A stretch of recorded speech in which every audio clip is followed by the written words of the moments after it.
All right, welcome to the orientation/information session for the Summer Session 2 courses. My name is Bruce Carpenter. I am the Associate Director for Instruction for the NetMath program.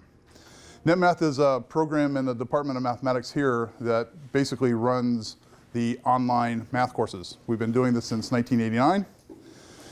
And this is the second year that we are offering summer term courses. NetMath, regular NetMath, and I'll say more about this in a second, actually runs in a slightly different fashion.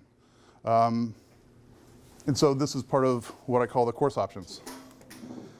So if you were to go to, and there's a website, so there are two options to take a NetMath course. Let me bring up the website. Okay.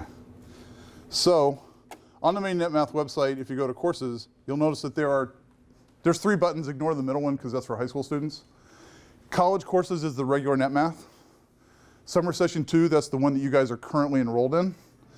So I'll bring that up first. And these are all the courses that are available during the summer online. The ones that are most relevant to you are 124 and up. The top three are ALEKS-based courses. They use a completely different format. Nobody in here is in the first three courses, right? Everybody here is 124 or higher? Just nod, smile. Yes. So let's dive into a particular one of these. You notice that this, and it's important if you're going to cruise the website to understand there's a distinction between the two types of courses.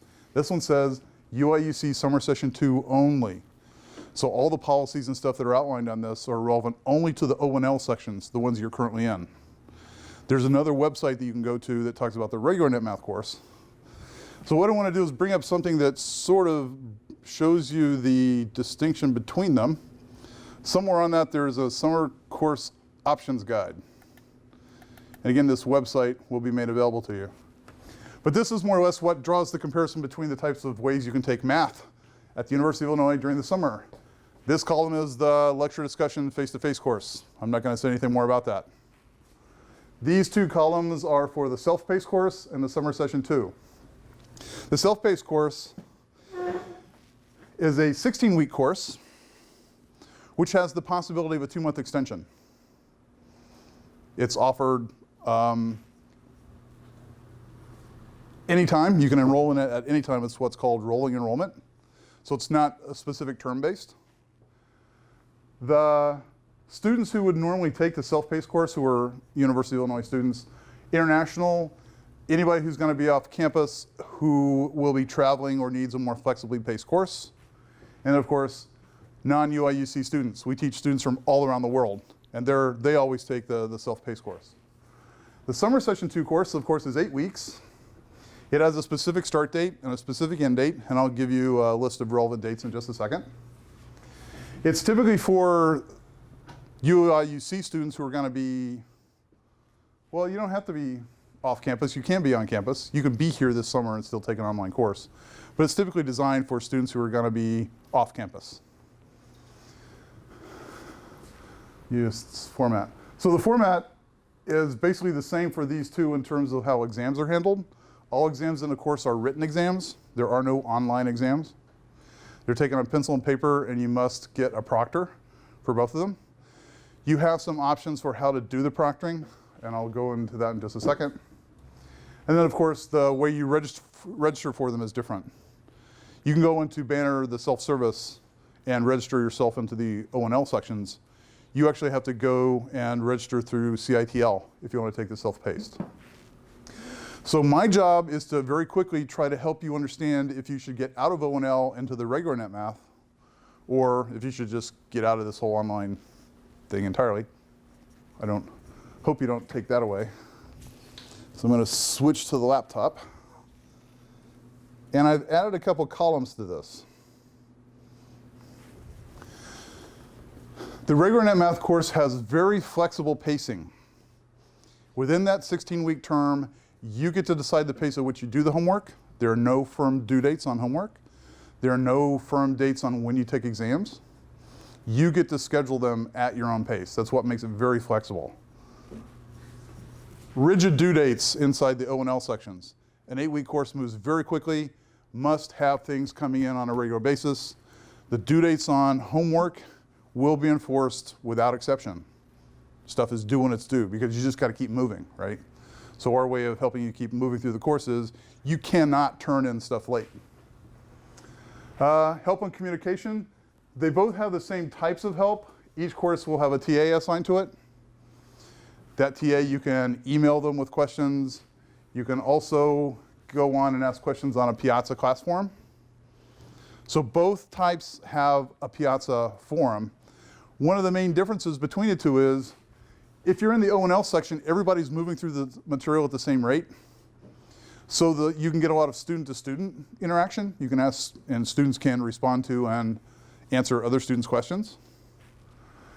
That's not really possible in the regular NetMath because rolling enrollment means students are at all points in the course. So it's hard to get student-to-student going. So we've added an extra resource for the self-paced course called a mentor. When you sign up for the self-paced, you are assigned a specific person on campus who will help you answer questions. They will grade your homework and give feedback. They're a more general resource because you don't have that opportunity to ask other students questions typically in the self-paced. One big difference about how homework is handled. One attempt only, due when it's due, right? 8 weeks, got to move very quickly. The self-paced, you work on the homework, you turn it in, you get feedback, and then if it's reasonable to do so, you're given another attempt. You can reattempt it and turn it back in and improve your grade. So this is sort of like the difference between the two formats. And again, if you are not going to be able to work on the 8-week course in a consistent fashion, you can't really take a week off. If you're going to be traveling or you're not going to have consistent internet connection, or et cetera, you might want to consider taking the regular NetMath course. Okay, any questions?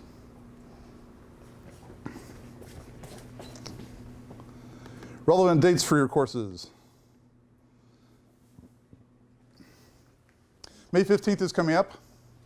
This catches a lot of people. You can register yourself through the Banner self-service, and you can deregister yourself through the Banner self-service until May 15th. After May 15th, you can no longer deregister yourself. You must contact your undergraduate advising office, or if you're a graduate student, contact your graduate department office. You must get their approval to drop after May 15th. So if you're thinking about switching formats to the regular NetMath course, it's easiest to do it if you do it before May 15th. The other relevant dates, of course, June 13th is when the class begins. I will be holding another orientation session for people. You don't have to come to it twice. I'm not going to talk about new things. But I will be holding one on the very first day of class on campus. June 21st, which is 8 days later, is the last date to add a Summer Session 2 course. July 4th, I put that up there because basically if you email your TA on July 4th, they will not respond to you because that's their day off. July 8th is the last day to withdraw. It's the drop deadline for undergraduates. I think graduate students have a slightly different date. I don't know what they are. Graduate students can take care of themselves. Last day of class, August 4th, and then your final exam is on August 5th. All the courses have the same final exam date. There are due dates for the homework and the midterm exams. Those are going to be available on the course webpage as soon as you log in to the class website. But those are also available if you go and sign up for your proctor information. The exam dates are actually also located on that page. So if you want the exam dates for your course, in fact, is it reasonable to go off and take a look at them? Just a second. I'll do that in just a second. All right, the course format. So I'm the director of instruction for NetMath. I'm in charge of all those courses. This is the sense in which I am not the instructor for the course. I coordinate the instruction for it. Every course will have a dedicated TA that you can contact, et cetera, et cetera. If for some reason you can't get satisfaction from the TA, that's when I basically come in with my big club and make problems go away. There are no, pardon? Oh. There are no video lectures. Who's shocked by that? Remember, I cued you before? Who's shocked? There are no video lectures in this online course. And you go like, how in the world can that be? Go ahead.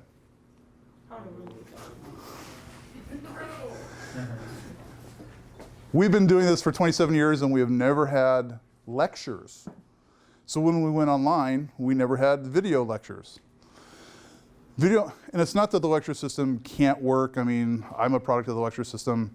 It's an okay format. And in fact, if you really like the lecture format, you might not want to take the online version of the course. You might want to take the face-to-face summer session. We don't have video lectures. What we do have is an immersive environment. We put you in an environment where you are doing math actively, doing visualization, doing experimentation, reading through the electronic textbook, playing around a lot, seeing lots of examples, and that is the primary mode of how you learn the material. To do that, the immersive system is called Mathable. Like you would buy a textbook, instead of buying an electronic or buying a textbook, you buy an account in Mathable. Accounts in Mathable run for 6 months. More than enough time to take the Summer Session 2 course. So there is no separate textbook required, just an account in Mathable. There is a website that you can go to if you want more details about Mathable. So this is usually the point where I try to convince you that this is not actually a completely crazy way to take.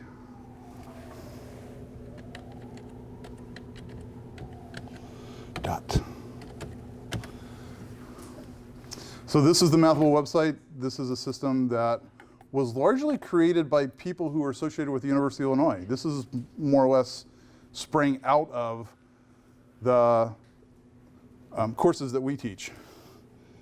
So hopefully, if I can spell my own name right.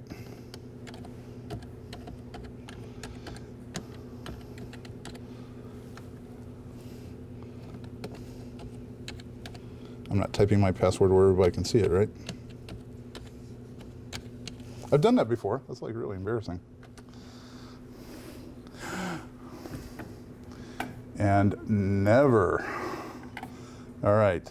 So ignore the man behind the curtain. This is not what you will see.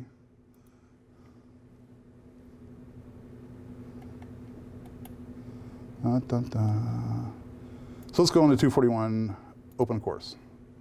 All right, so, oh, no, that's what I wanted. So except for those tabs at the top, this is basically the system that when you buy your account and you go in, this is the system that you'll be working in to do your homework, turn it in, get feedback on it, et cetera, et cetera. You notice that there is a section on the right called the welcome page. All the syllabus, all the information for the course is always going to be located on the welcome page. So if you ever have any questions about how the course runs, read the welcome page first. And then if you still don't understand, then you can email the TA with questions. But more or less all the information you need to run the course is contained on the welcome page. Over here, you'll notice that there are a series of lessons. Lesson 0, lesson 1, et cetera. This, I think, is vector calculus. Yeah. This is actually from last summer's vector calculus course. So there are various lessons. Lesson 0 is a getting started. That's the place where you go in, you sort of get the feel for how the system works. That's your intro, and it's always available. Every lesson has parts called basics, tutorials, and try-its, and literacy. The various functions of these, basics and tutorials are more or less, that is the electronic textbook. It contains within it lots of examples, lots of questions, a few proofs. I know, it's a math class. But that's where the material is located. But you actually go and interact with it in a dynamic fashion. So if I were to open this up, what you're looking at is a web-based interface to Mathematica. You guys heard of Mathematica? Yes, Mathematica was also developed here at the University of Illinois. So this is, it should look very familiar, just like a textbook. There are sections, and inside each sections you can open them up. And you'll notice that it's written in a style, it's got text, it's got this funky black stuff, and that funky black stuff is actually Mathematica code, and you can evaluate it. So that had the effect of actually plotting the parametric form of a circle. Of radius looks like 3. The cool thing about Mathematica, and I'm not going to say a lot about this, is I can come up here and go like, I didn't mean that to be a 3, I meant that to be a 2. I can rerun it. So it's a dynamic textbook. You can go in, you can play, you can do lots of examples. You can do as many examples as you need to understand the concepts. So this is the textbook. You work your way through the basics and tutorials. Tutorials are more or less applications of the basic ideas. So once you've done all that, then your homework comes from this thing called a try it. And you'll notice that it's got a rubric at the top. You're graded on 2 factors, correctness and completeness. Is everything correct? And did you do every problem? That's half of how much a homework is worth. The other half is quality of explanations. We require you to not just do calculations, but you must be able to explain what's going on. You have to be able to look at graphs and draw conclusions. Put the math in your own words, in other words. So this is the very first problem in the very first lesson. And it says, plot the curve. It's given parametrically. Oh, I remember off in the basics, there was something that would plot a parametric curve. You have resources that you can go back. And if I were to copy that and do a copy and come back to my homework and do a paste, I now have that code in my homework. You notice that it turned green. Everything that you put into these notebooks is automatically colored to indicate that it's something that you added. Now clearly this doesn't solve the problem. What do I need to do? Even if you have had no Mathematica experience at all, one of the beautiful things about Mathematica is it's self-documenting. X of t, y of t, that's the definition of x of t and y of t. This is a symbol that gives a name to the parametric plot of those two. T ranges from 0 to 2 pi. You don't have to memorize the Mathematica code, but you do have to be able to read it and understand what it's doing so that you can modify it. That's basically the way that we get away without having to teach you lots of Mathematica code. And, by the way, I will never, ever, ever, on an exam, ask you to produce Mathematica code. Never. The whole point is not to learn how to program Mathematica, it's how to use Mathematica and the resources that you've been given, modify them, and make them do new things. Okay? So that's a code cell, and I could evaluate this, but I said that there's a quality of explanations, right? So it turns out that you can also add your own, right click, there we go. You can insert a text cell, and now I can start typing. So the point being that you should combine text and code and graphics together and actually construct not just an answer, but a solution. A solution is a well-documented, well-organized thought process. As you get, and at the bottom, of course, you get the answer. So this is a very active format. You actually have to actively engage the material. This is how we get by with no video lectures. You don't need video lectures. You're immersed in the environment in which you're operating. Now, it always happens. If you haven't done this before, this seems very unfamiliar, right? Who's having a little bit of, oh, I don't know if I want to stay in this course. Come on, give it up. That's legitimate because it's new, right? Anything that's new and unfamiliar makes you sort of anxious a little bit. Been doing this for 27 years. You have to work your way through it. You have support. You can ask questions. You can go online and get help from other students and the TA on the Piazza forums. You can go back and review the basics and tutorials. Work your way through, and as soon as the new wears off, you gotta work your way through and get the new worn off, then it will just recede into the background and it'll be very familiar. The only people that typically don't do well in this format are the ones who have a natural anxiety at the start, but who don't work their way through it. So I encourage you, it will take typically about 2 weeks. That's roughly the time it takes to really get comfortable with the system. But after that, you will find that this is actually an extremely useful way to learn mathematics, because it's not just memorizing lots of formulas and doing raw calculations. It's like looking at graphics and seeing the information that a graphic gives you. And oh, by the way, you can instantly tell if your calculation is wrong. How many times have you done like 2 pages of calculations and you get to the end, you're like, oh, this can't possibly be right, and you realize you made a sign mistake at the very beginning. It's never happened to you? Isn't that demoralizing? It's like, oh, I gotta like wade back all the way through that? And the answer is no. You just go change it to a plus sign and rerun all your code, and you're done. I think that's exciting. All right. Again, I'm biased. There's also a component called literacy. Oh, this one doesn't have literacy. Literacy questions, some courses have something called literacy, which is a set of questions that you should be able to answer away from the computer. So we give you lots of examples, and we will give you practice exams so that you are familiar with the kind of questions that you will see on an actual exam. And what you're going to see is the types of questions that you're doing on homework look embarrassingly like the kinds of questions that you're asked to do on the exams. I absolutely detest making you derive new mathematics on an exam. If I'm going to get you to engage in a new piece of mathematics, you should have time to play with it and ask questions about it and engage with it, et cetera, et cetera. That makes it great for homework. Exams are meant to be to test your literacy. Can you actually intelligently put 2 ideas together that you've been practicing? Can you do the basic types of calculations, et cetera?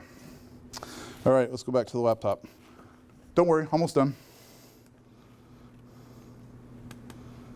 So, like I promised, Mathable integrates an electronic textbook and a web-based interface. I will give you information about how to sign up for the Mathable account probably 2 weeks before the class starts.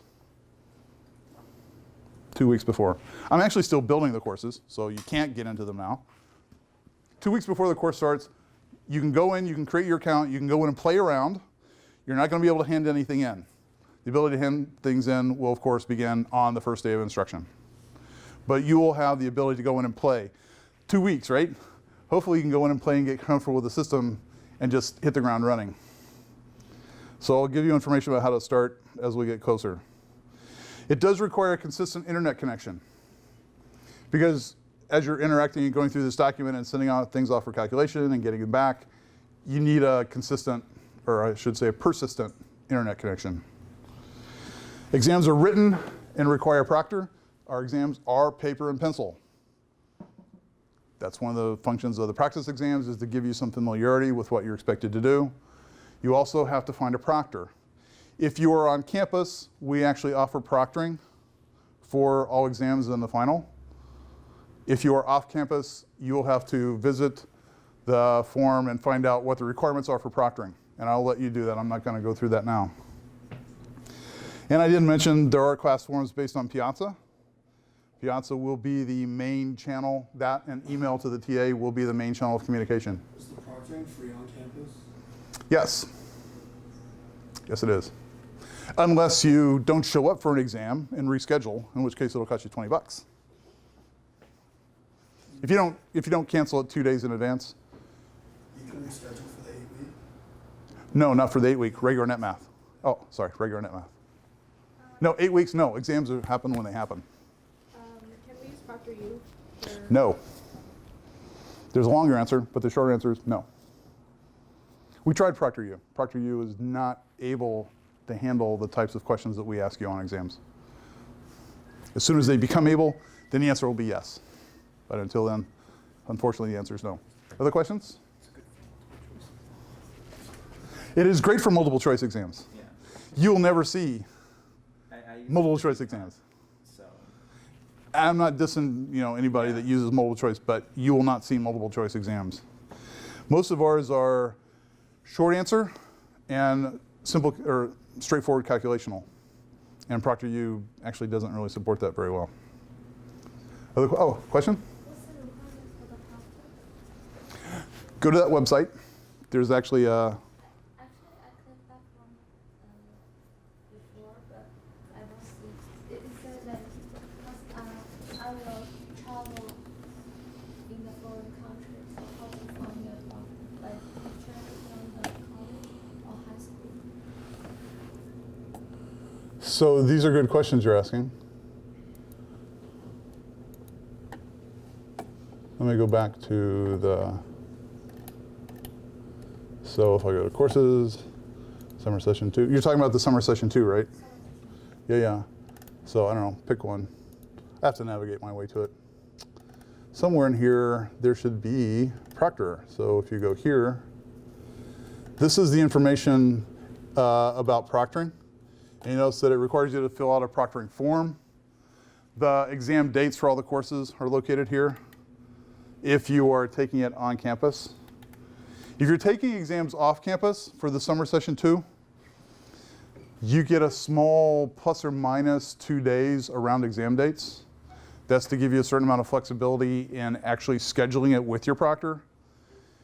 Because otherwise, if your proctor's not available on the date you have to take an exam, I don't want to have to deal with 50 people saying my proctor's not available. So you can schedule it plus or minus 2 days if you're taking it off campus. But the problem that you ran into is what? What's the requirement for the proctor?